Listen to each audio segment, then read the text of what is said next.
Hello and welcome back to the Steel and Velvet podcast. I am Macey Marks and this is Nash Theodore Marks. Whole name.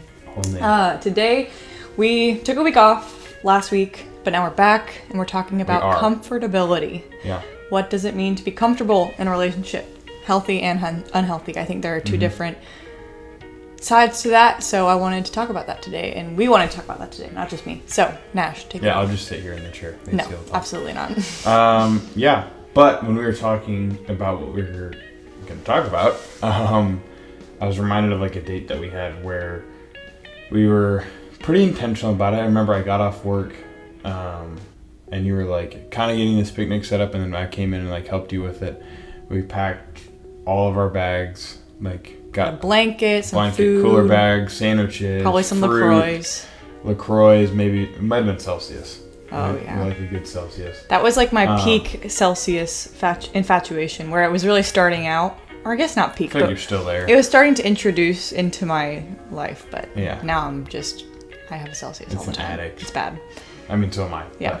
But, we got it all ready. It was a perfect day to go do it. We were gonna, sit under the trees next to this little pond that she had in our neighborhood, and we got out there, got it all set up. We were eating some fruit and stuff, and then like all of a sudden, there's just like a ton of ants. Probably like 100 ants, and they were like swarming us all over like the blanket. Yeah. Like, that's not an unusual thing. I'm sure for people who have had picnics, but if you're on to have like a romantic, like nice little day with, we weren't engaged at that point. I think we were dating.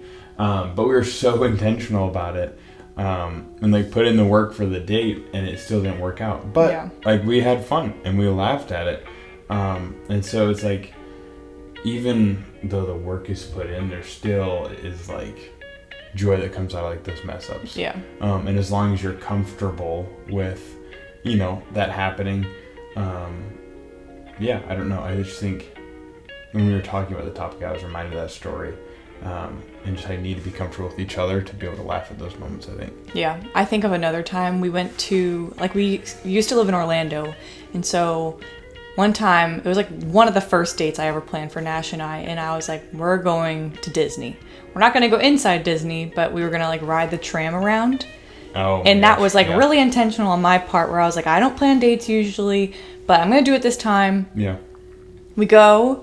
Nash is not a big Disney guy, if you don't know him. Not at all. Anybody knows me, they know that. And I grew up going to Disney. So we didn't go in the parks, but we were riding around the tram. I'm sorry.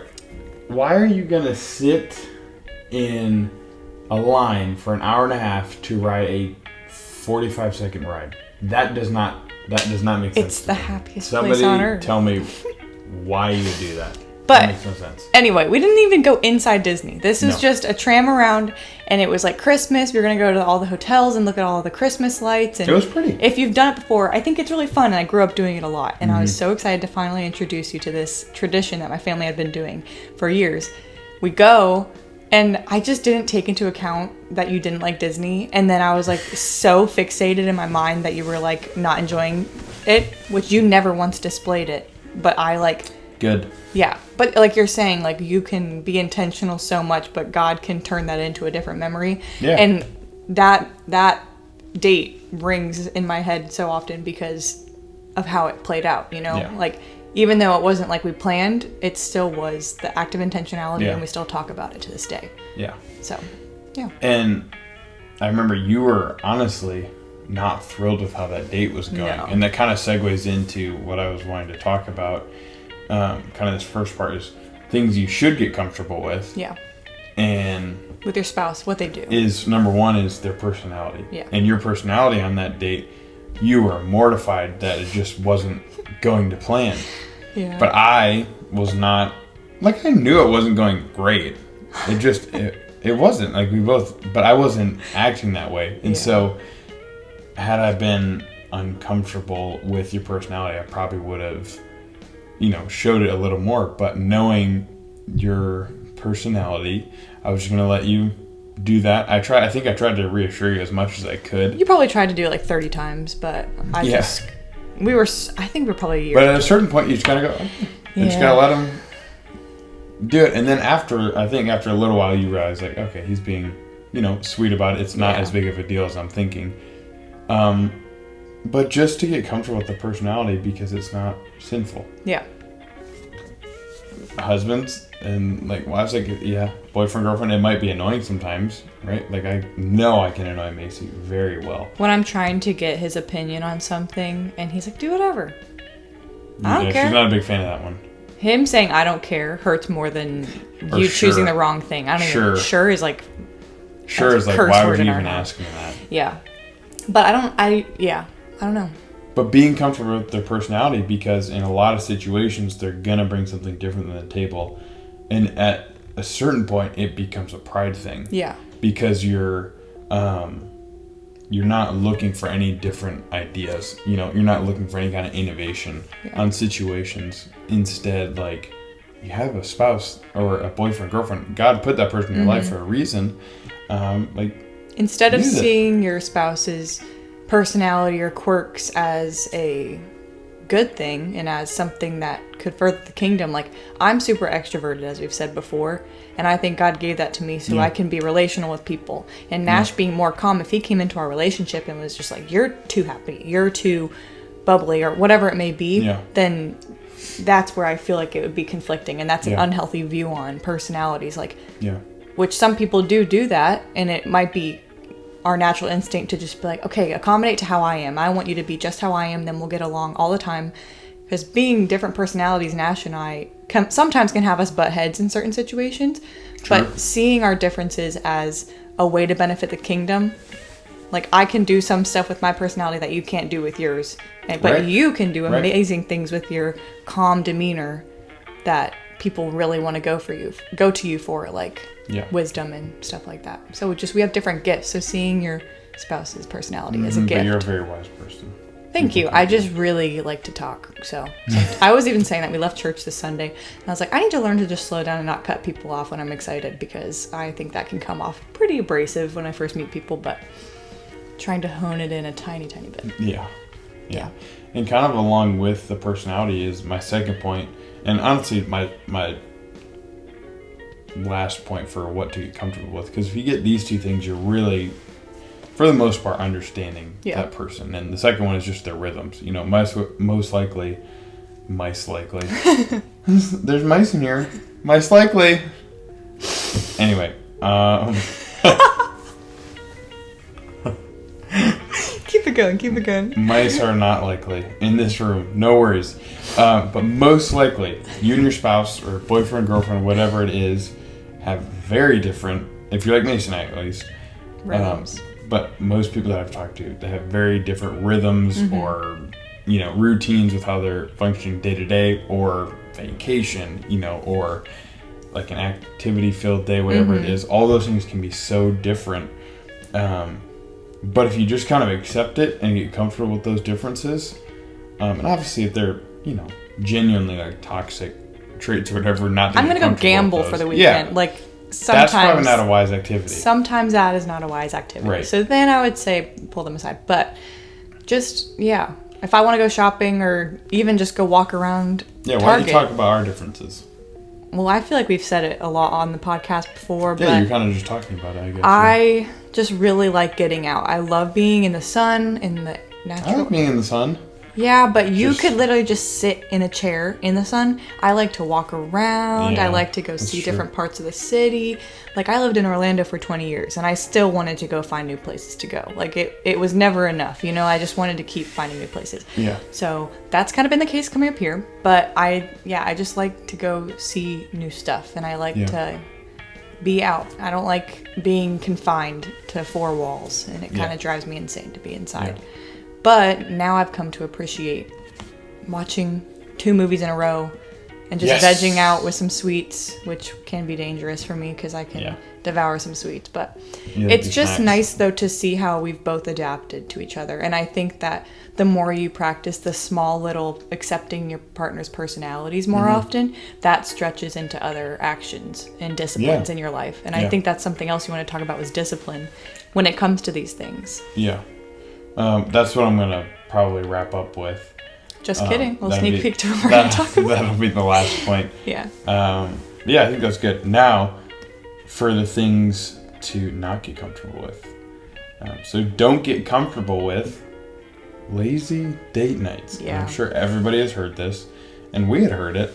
Just getting too comfortable with your spouse to just not plan anything. Yeah, is that what you're talking about? I think there's kind of like, we had like a false view of, well, I don't think we'll ever get there when we were dating. Yeah. Because you're so infatuated with each other. Yeah. And so bring the intentionality, even if it's just a night in the house, on the couch, whatever it is. Do something that is showing your spouse or boyfriend and girlfriend, or that whoever's in your life, that you thought about them. You're thinking about them, and that you're bringing like this mentality of, I'm trying to get this girl or this guy to say yes to me on this date. Like still trying to be that smooth or whatever it is. Like you're not losing that, even if it is just hanging out in the house. Like, I'll say, the first time Nash asked me out on a date, we were out after youth group with our, like, church. We were leaders in our church. No, we were leaders in our church. Oh, yeah. And after midweek, which was the service. What am I trying to say? The youth service? Yeah. And so the leaders would go out to eat afterwards. I was driving like 30 minutes to this meeting. I was like, this hangout. I was like, I gotta go hang out with this dude, but in a group setting. I was too nervous to hang out one-on-one. But then he asked if I wanted to get coffee. And I remember I was like, yep. And then I just ran to the bathroom and like squealed in the bathroom and was so excited about that. Like, that was the first pursuit of you, like that you pursued me. And then craziest thing about this story is that this actually happened on a Sunday afternoon and not a Wednesday night. Did it really? She just remembers it wrong. Oh, yep. Geesh. Did it really? Yeah, it was the Sunday after church. Happy you remembered, though. Well, I don't remember that. I just remember we were at like Miller's Ale House, and I ran to the bathroom, and I like texted my sister or Cammy or something, my friend. But I remember like freaking out, and then I will say though that like now when you text me and you're like, let's go out to dinner or let's go do something, I get those same butterflies than I do. I don't think I've told you that very often, which I should tell you that more, but I get so pumped and so excited when you are intentional with that, and like you just think ahead, because you're like, this would make Macey happy. Like I said it on a couple weeks ago podcast, when he showed up with 2 boxes of sweets, oh my gosh, I mean, that's not, I don't know. No. Just the intentionality goes so far. We're going to a soccer game tomorrow. Nash yesterday. Cheap little date night. Yeah. $20. And we love that because it's so funny to see Macey in like a competitive environment, because she like, you're extroverted, but you're such a gentle personality. And so when you get like I don't know if I'm mad at a the ref's gentle calls personality. or something like that, you are. Okay. And so if you get like mad at a ref's calls, what are you doing? It's like so funny to me to see that. Any other girls, I grew up in a house of all girls, like 2 sisters, so I didn't have a ton of sports growing up. Like my parents watched hockey and football, but like we didn't watch it a ton. And I did gymnastics. There's no competitiveness in gymnastics. Well, there is, but not like that. So going to these games, like I never really went to very many games in high school either. So like now I'm letting out my what do you even call it? Competitive nature? Or just. I never knew I was like that, but it was great. It's so fun. So I'm excited. Be a good night tomorrow. Yeah. And kind of the final point that I had is your devotional time. Even if you're only talking over 4 points, in that little devotional that you have in 10 minutes. If it's just 10 minutes of talking, we'll do that before work. I go to work or whatever. But you're still setting yourself up for a better day had you not read it, right? And so it's there has to be that discipline. Like infatuation isn't going to carry you to that. Maybe when you're dating it will, but there has to be a dedication. Like if infatuation is not going to be there in this moment, there has to be a dedication and a discipline to that person that you love. Yeah. And I think on the other side of that is like passion and infatuation, because you fall in love with that person because of those moments. Yeah.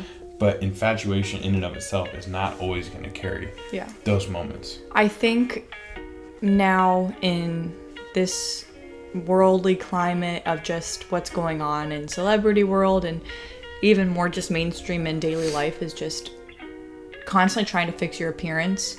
Sorry, this is kind of like a tangent off of what you're saying. Like that is such a mainstream thing right now, is like getting Botox and like doing all these crazy things with your appearance.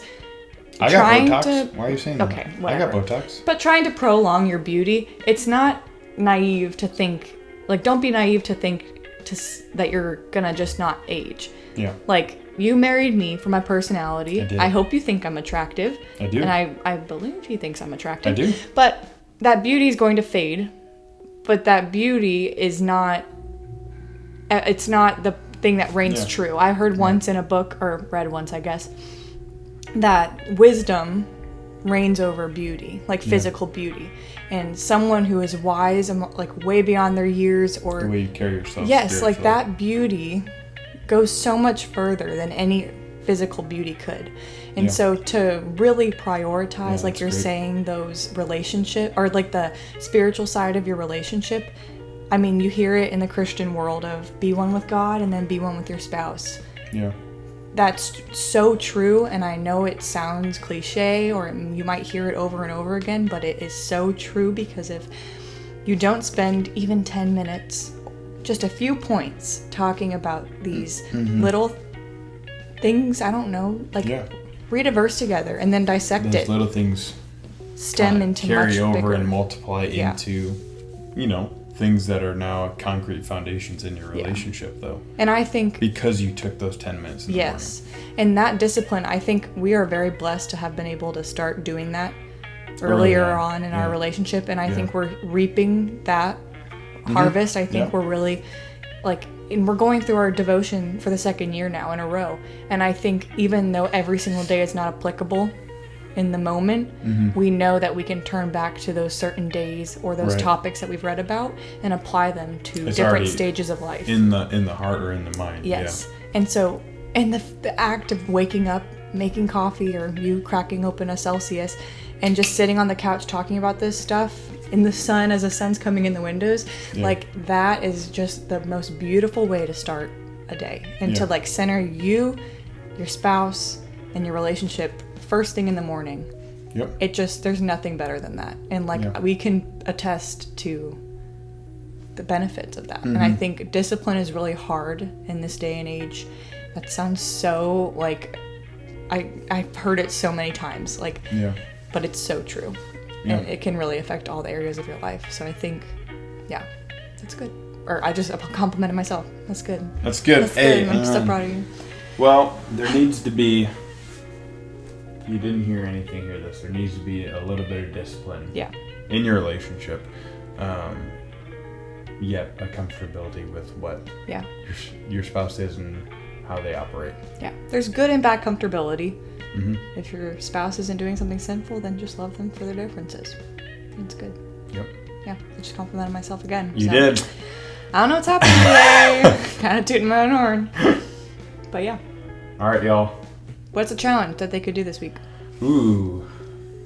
On the spot. Let's go. Try to get your spouse on a date. Ooh. Like the act of like what you tried to do to get them on that first date. But surprise them. Try them. to kind of do that. Get those butterflies going. Yeah, get them going. If you're married for 5 years, dating for 2 weeks, get them going. Let's go. Let's do it. Yeah. All right. Thank you for joining us. I hope that you got something from this podcast. And if you're interested in what we say or what we do, we have probably 20 podcasts now. So if you'd like to listen back to some other ones. 20. No, I think, this might be 20. Might be 20. So 20. If you like our voices or what we talk about, please feel free to just listen to something else that we put out. That was an interesting way of saying that. Yeah. If you like our voices. If you can't tell, we're new to podcasting. So. Interesting. Anyway. All right. See you guys next week. Bye.